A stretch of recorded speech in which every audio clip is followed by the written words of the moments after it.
Imagine yourself in Venice, not the crowded city of postcards, but the quieter one that wakes with the tide. The air carries the faint scent of salt and smoke, and somewhere across the lagoon a low hum of fire breathes through brick chimneys. It is early morning on the island of Murano, and behind shuttered windows, the furnaces are already alive. This is a city that glows from within. For centuries, the art of glassmaking has flickered at its heart like an ember that never goes out. Here light itself becomes a material molten, living, and carefully tamed by hands that have spent their lives learning its language. Tonight we'll walk through that world, the quiet labor of the Venetian glassblowers. We'll move from their glowing workshops to the history of their guild, to the secrets they guarded, and finally, to the contrast between their fragile creations and the enduring strength of their craft.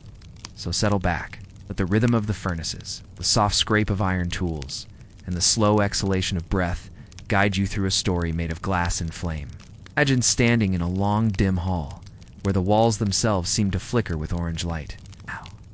The air is warm, almost too warm, thick with the scent of smoke, melted sand and salt, carried on the Venetian breeze.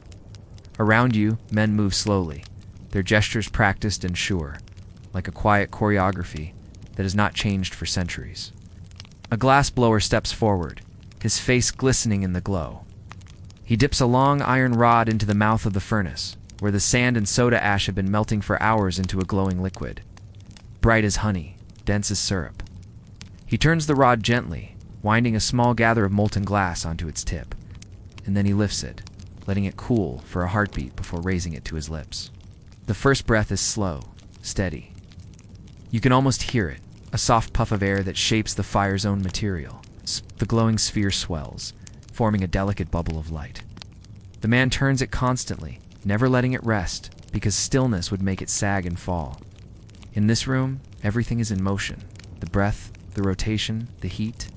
Nearby, another craftsman shapes glass with wooden blocks soaked in water. Steam hissing as the hot surface meets moisture.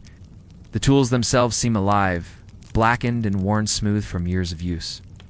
Each piece, whether a goblet, a window pane, or a slender vase, begins the same way, with breath and flame. Outside, the canals are quiet. The sound of the sea mingles with the faint ringing of church bells. But here the rhythm comes from the turn of the rod, the gentle hum of the fire, and the steady pulse of work that never quite ends. Every object carries a trace of the man who made it, his breath trapped in glass, his patience sealed in every curve and shimmer. In this world, even mistakes are beautiful, bubbles caught within, trails of ash that dance in the light. At the end of the day, when the heat of the furnaces begins to cool, the glassblowers hang their rods on the wall and step out into the open air. The breeze feels light against their faces, cool after hours of fire. They cross the narrow bridges of Murano, their clothes marked faintly with soot, their hands rough from years of shaping light.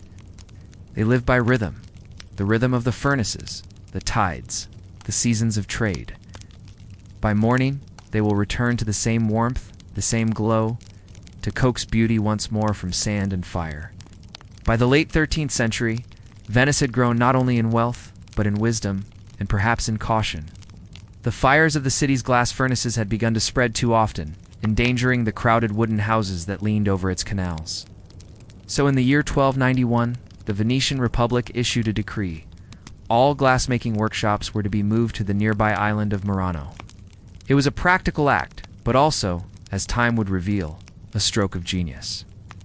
On Murano, the glassmakers became both isolated and elevated.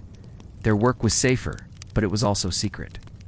The Republic soon recognized the immense value of their craft, not merely as a trade, but as an art form that set Venice apart from every other city in Europe.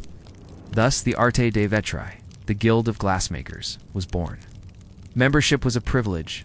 Guild protected its members fiercely, ensuring that no foreigner could learn their techniques, and that no Venetian craftsman could leave the city without permission. To reveal a trade secret was a grave offense, sometimes punishable by death. Yet within the island's walls, the glassblowers thrived. Generations of artisans passed their knowledge from father to son, each family specializing in a certain form. Mirror makers, bead stringers, window glass cutters. The guild set standards, prices, and apprenticeships. It even oversaw marriages, ensuring that the craft and the secrets of its furnaces remained bound to Murano's bloodlines. In time, the guild gave rise to master artisans whose names still gleam faintly in the record books.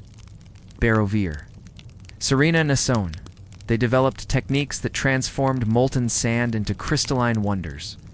The pure transparency of Cristallo, the swirling colors of Millefiori, and the delicate filigree that seemed spun from frozen breath. And while Venice prospered from trade in spices, silk, and gold, the light of Murano's furnaces burned steadily through the centuries, shaping treasures that adorned palaces, chapels, and courts across Europe. The glassmakers of Murano were both craftsmen and custodians, guardians of a luminous secret, whose legacy still glows behind every window of the lagoon city. For all its beauty, the history of Murano's glass is veiled in secrecy. The Venetian Republic, ever protective, treated glassmaking as both a science and a state secret. The recipes for its purest creations, the clarity of Cristallo, the shimmer of aventurine glass, the colored hues drawn from rare minerals were kept under lock and key. Even the ingredients were disguised. Merchants recorded false labels in shipping manifests, ensuring that rival nations could not trace the trade. In old archives, faint traces of these codes remain, symbols scrawled in the margins of ledgers, or initials written beside lists of obscure powders. Some historians believe that certain glass recipes were never written down at all, only whispered from master to apprentice. When foreign envoys visited Murano, they were treated politely, offered fine goblets, shown finished pieces, but never the process itself. The workshops were closed to outsiders. Behind the furnace doors, the secrets continued, unspoken, passed hand to hand. Even now, archaeologists exploring the ruins of early glass houses sometimes uncover strange tools or residues, traces of cobalt, manganese, and ashes mixed with lime and sand. The recipes can be partially reconstructed, but never completely. Something the rhythm of the craft, the intuition of the worker, the subtle touch remains beyond replication. The mystery of Murano's glass is not only chemical, but human. It lives in the memory of heat and habit, the breath that shapes, the silence between generations. When you hold a piece of Venetian glass, it feels light, almost insubstantial, as if it might vanish between your fingers. Yet behind its fragility lies the strength of centuries. The artisans who shaped it endured heat, exhaustion, and the quiet isolation of their island lives. Their creations crossed seas and generations, outlasting wars, fires, and floods. Some of the earliest Murano goblets still shimmer in museum light, unchanged for 500 years. Outside their workshops, Venice itself was a world of contrasts, fragile yet enduring, built on shifting water, yet standing firm. Perhaps that's why glass suited the city so well. Both were impossible, delicate dreams made solid by faith and labor. The glassblowers lived between danger and beauty, between heat and precision. Each day they stood before the furnace, shaping what would cool into stillness. Their work in the end was not just the making of objects, but the shaping of time, a moment of breath, caught forever in glass. As the night deepens, imagine the furnaces of Murano slowly dimming, their last embers soft beneath a veil of ash. Craftsmen close their shutters, and the lagoon grows quiet again. What remains is the faint reflection of light on water, the memory of fire shaped into beauty.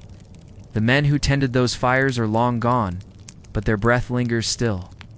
Caught in the curves of 1,000 fragile vessels scattered across the world, and perhaps, somewhere out there, a piece of glass still holds the warmth of the hand that made it, the quiet strength of those who turned flame into art, and art into something that endures. You can rest now. The furnaces are cooling. The island sleeps. The light of Murano fades gently into the sea.